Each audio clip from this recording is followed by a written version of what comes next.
came in. Gabe was here last week as well. Gabe, nice to see you again, my friend. Let's jump into this. It's 11:03. I'm already 3 minutes late. So, Kristen, give me a thumbs up if you can see insider training on your screen. Yeah. You can, yes. Excellent. Good. Cool. So today, this is a good one. I built this framework the other day. And it's about the three personas, right? The three types of people that you're probably going to meet at the point of sale or at the point of need. Now, there's probably more than three types. Like, let's face it, there's all sorts of people out there, right? I mean, if we're in contracting, we've seen them all. Let's leave it at that. I mean, we've got the one percenters too, right, Gabe? They're like this at the end. They're like, I don't like the way that looks. I'm not paying you, right? Oh, we've all dealt with them. But what today we're going to talk about is the premium, the value, and kind of the economical. I'm not going to call them what they really are, but they're the economical, they're the value people, and there's premium, right? I only do X, Y, and Z. I like the premium stuff. And then your value guy, he's like the engineer guy. And then the guy, the economical guy, like, look, I'm selling this house next month. I just need the job done, right? That type of a persona. So the psychology behind this is your premium buyers are always going to probably be aiming more toward the value, the quality, and the service that you provide. And I'll be agnostic because all sorts of contractors will probably listen to this at some point. The service over the price. I would say with some things, I'm a premium buyer because I like quality things. Like if I buy a timepiece, I want a quality watch that's going to last a long time. Whereas some of the stuff, I'm like, I really don't care. Like, yeah, I want my vacuum cleaner to work, but I probably want a good deal on it, right? So you can have mixed personas. But what's unique is once you've decided who your persona is, that can sometimes trigger how you're going to present to that particular person. And then your value buyer, they're the ones that kind of want the balance. You want that balance between quality and affordability. So when you're at the sales pitch, you have to determine, who am I selling to? Always be looking for these kind of little triggers in the sales presentation. Oh, and trust me, the economical person will always let you know. Right, Gabe? They're always going to let you know. Look, I just want the lowest price. Just give me the lowest price. We're just going to do this. They'll typically be more forthright with telling you, I just want to get this thing done. And I think I went through this. I went through this a couple years ago when I bought the air conditioner.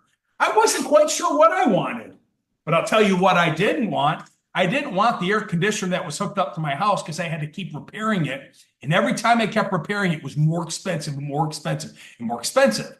So I ended up kind of being a bit of at first I was kind of a value, and then I went to Premier. So I ended up buying a $20,000 air conditioning system because I was sold on the fact that that was the highest value. So always be looking there. So with that being said, how do you tailor your sales strategies to each buyer?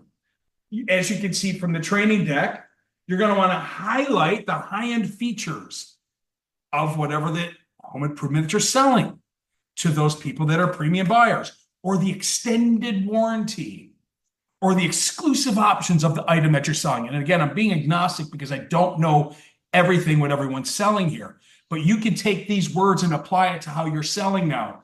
And to that point, when you're using financing, right? Because I always want to tie in the financing piece to this today. Good, better, best. Best, better, good. So think about that. If you present good, better, best, or best, better, good in whatever particular direction that you're selling, isn't it fair to say that sometimes the best options may have the highest end features, the highest warranty, and the more exclusive options? So if you get somebody approved at the point of sale for $50,000, and we're looking at 20, 25, $30,000 options, good, better, best, or in reverse, best, better, good, you can see how you can help move the needle at the point of sale to the personas. Emphasize the value for money and the durability and the reasonable financing solutions for your value. Your value people that you're getting financed are always going to be looking for that reasonable price. Some of your premium buyers are always just going to give you the money. They're going to be proud. They're going to have the platinum Amex if they want the points, or they're going to pay you cash. But don't exclude them. Please don't exclude them. Because remember, if we exclude people and we don't give them an offer, we could miss out on the sale. One of my roofers did that last week. To that point, premium buyers may lean in on the 12-month same as cash and the 18-month same as cash. Why, Gabe? Well, because they have a high credit score and they don't ever want to pay interest for anything because they're too proud.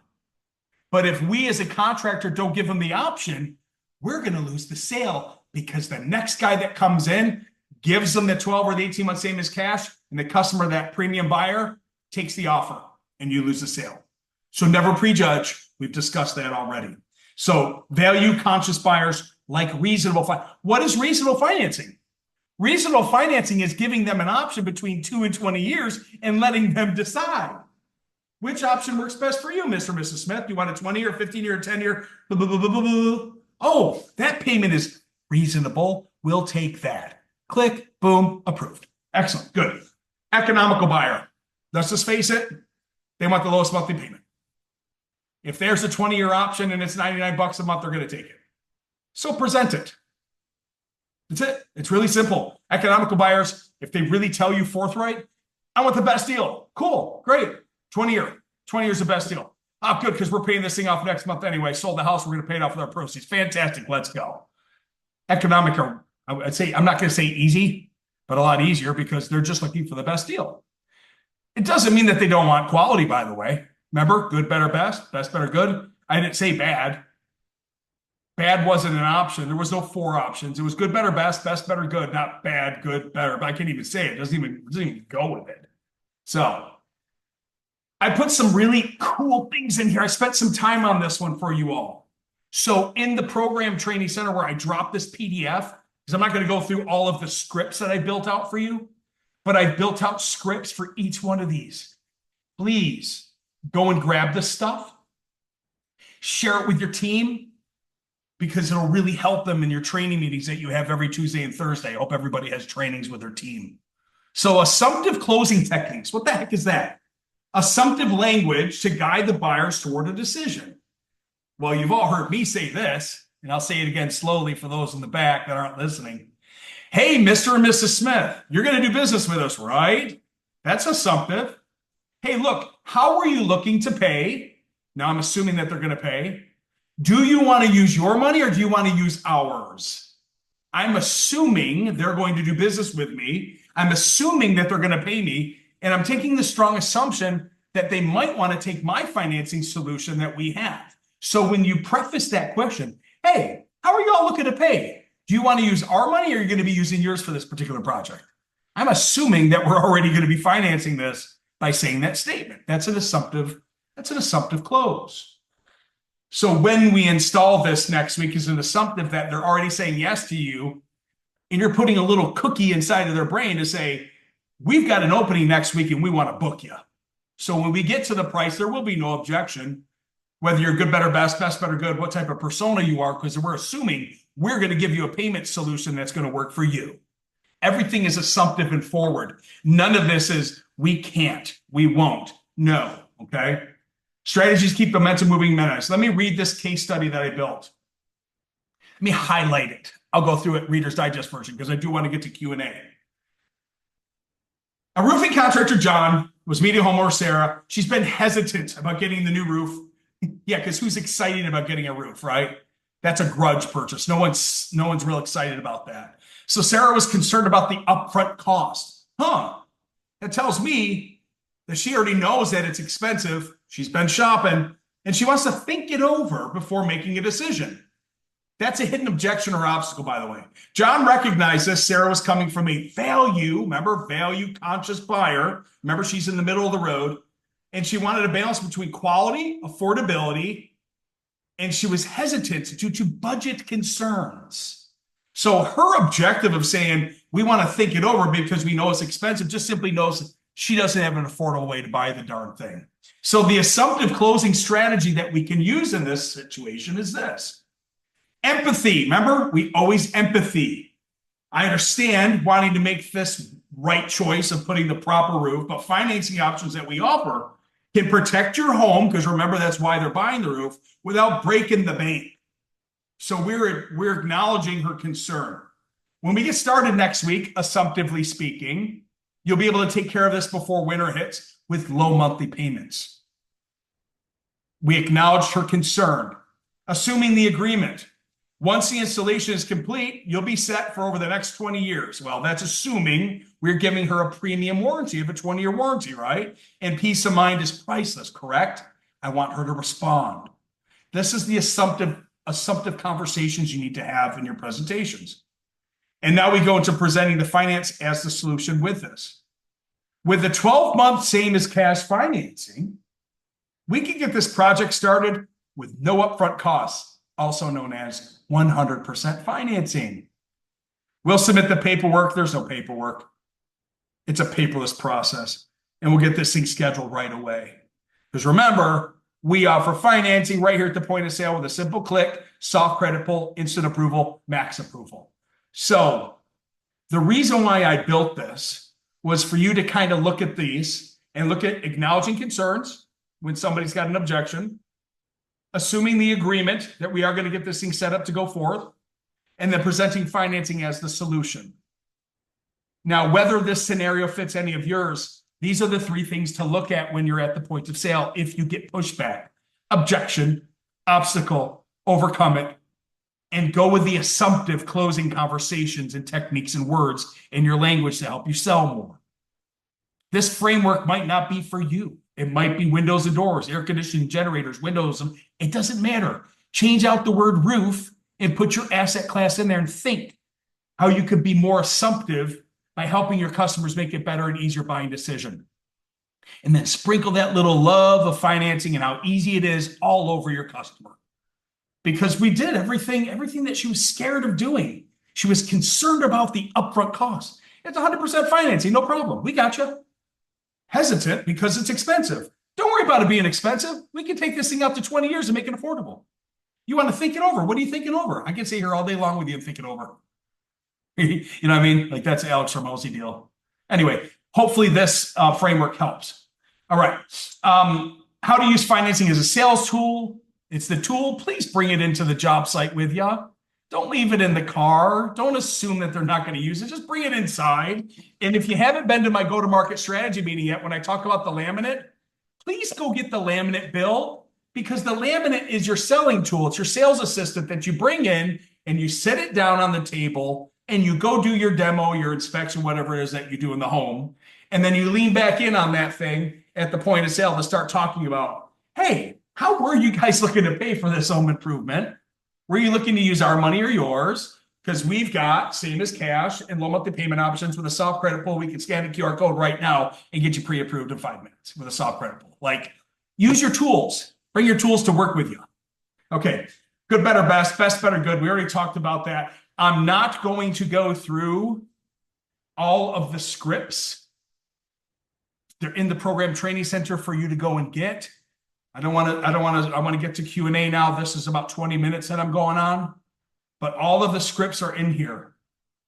For premium, they're focused on high quality, top tier. Value conscience. Here's your pitch. Balance between quality and cost. And last but not least, your economical buyer, focused on the lowest possible upfront cost. These folks, 98% of the time, will take out a long-term low monthly payment option. They don't care. It just has to fit their budget for them to buy. Period and paragraph. The magic number for years when I was the senior vice president over at Service Finance was $150. If you could make that air conditioner, that roof, that window and door project $150 for these people, they'll buy it. Because they can justify it because they're spending that much on Hulu. So, economic. Excellent. 18 minutes. This is perfect. This presentation, this video, and the PDF with all of the scripts is inside of the program training center, right up at the top. I moved it right up to the top so you can go and access these on a weekly basis and read the PDF with the scripts in it and stuff like that. Share it with your team members. I will open this up now to Ben and Majestic and Gabe and Kristen and Tyler or Terrell. Sorry there, Terrell. Good morning, brother. Any questions? You guys want to talk about anything? A couple weeks ago, we had a question that came up that helped another contractor close a job that afternoon. He had no idea that we were using total annual gross household income on the apps, and it helped him close a deal. So I'm open for any questions that you guys may have. Let's talk.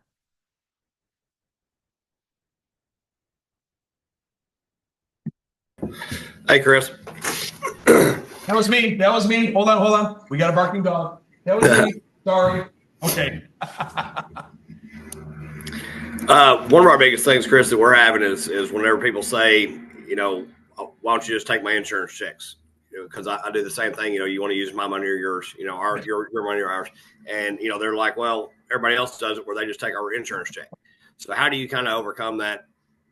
Yeah, we know you're going to get an insurance check, and that's the way everybody else does it. But yeah, everyone else is doing everything nowadays. See, you've got the hold your check program. Hold your check, meaning feel free to use that money on anything you want. Take your wife on vacation, buy yourself a Rolex if you can find one anywhere, and feel free to, take advantage of the 100% financing for 12 to 18 months. Matter of fact, we have the ability to legally finance your deductible so you don't have to come out of pocket with that. I don't know if I'd always be pushing. I would put it out there in the insurance world. If they have the check, baby, I'm taking that check. If they need to finance deductible, we're here to help you finance deductible. But if they want, Gabe, if they want to hand you the check, you take that check, buddy. Yeah. No, I mean, whenever they say, when I say, do you want to use our money or yours? And they say, well, why don't you just wait on the insurance checks to come in like everybody else? Well, the problem is, and the whole reason I'm glad to talk to you about this, financing is because we've got some we're waiting 6 and 8 months on, back end checks, stuff like that. So now we're kind of a mandatory. If you don't finance, we're not going to mess with you. Perfect scenario for a 12-month, same as cash, no interest. When your insurance check comes in, the endorsement comes in, you take that money and you pay that loan off with no prepayment penalty, Mr. Smith. If you're fine with the monthly payment, you want to turn this into a long-term payment option with no prepay, you can also do that. You can keep your insurance check. Does that sound fair? We want to get you on the books right now. We want to get your roof repaired and not put you on a 6 to 9 month wait. We want to get your roof done right now. The way that we can do that is through a financing or payment solution. We can do a 12-month same as cash. Get this thing booked up next week, get your roof done. Excellent. And matter of fact, you even have the 90-day deferred as well. So they have absolutely no payments for 90 days. So that insurance check may come in within the 90-day deferral. And they may have that loan may not even start. Yeah. Every state's different. Every county is different down here in Florida. My Lord. Things are very slow here in Arkansas. This insurance policy thing is changing the landscape of roofing across the United States of America. Yes. We are officially priced out of our home here in Florida, which is one of the main reasons why we're leaving, and we're moving to Utah. My insurance is over $12,000 a year. My taxes are well over $13,000 a year. Bye-bye, Florida. We're gone. So it's affecting people like me. I can only imagine what it's doing to folks that are on the other side of the road down the street, man. Yeah. And these solutions are going to help a lot of people. A lot of people. This program is fantastic. And you're ahead of the curve. If you think that you're late to this game, man, you are not. There are hundreds of thousands of roofers out there that are still not offering a financing solution. Yeah. At least you have it. At least you can market it. At least you can finance repairs, deductibles, replacement, ACV, RCV, full retail. You can do everything. The guys that didn't adapt to this still aren't offering it. Yeah. Yeah. We were doing in-house financing on the deductibles before because we're not going to give them away. That's, it's just not the way we do it, but we would do it in-house, like 4 payments type stuff. Yeah. Very dangerous. Yes, it is. Oh, it's definitely not always work out. Yeah. Yeah. Awesome. Keep on plugging, brother. Keep on plugging. Anybody else anything? Yeah, we've got Majestic. We got our office people on here too. So. Oh, great. They got questions, which they always do. Well, let's let them come on in. Let's help some other people out. Someone might learn something from this now or down the road.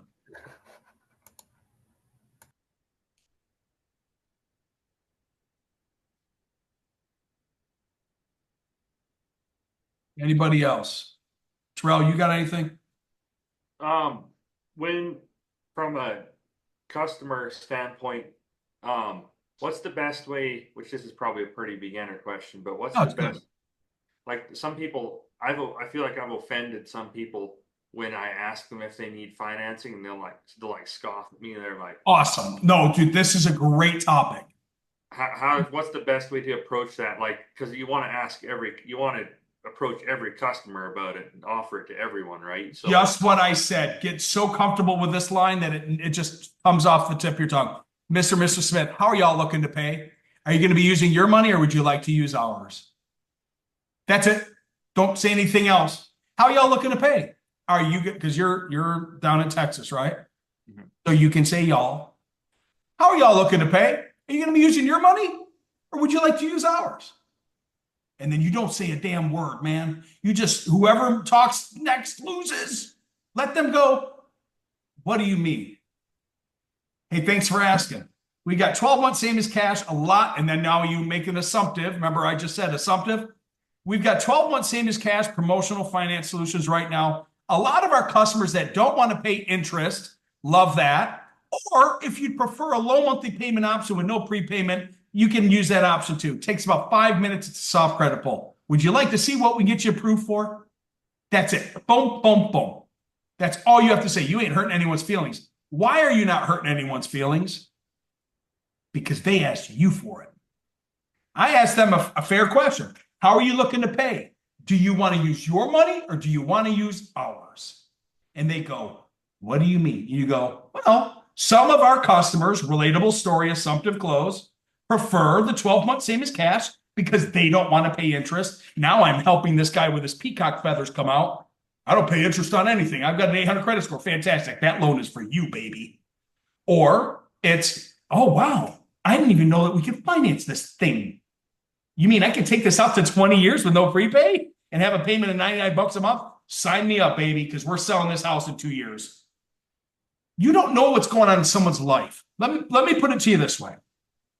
If you had to come to my house and sell me a $15,000 something, and I only had $17,000 in my bank account, I might be proud. I might have a wife and I might have kids that are sitting behind me.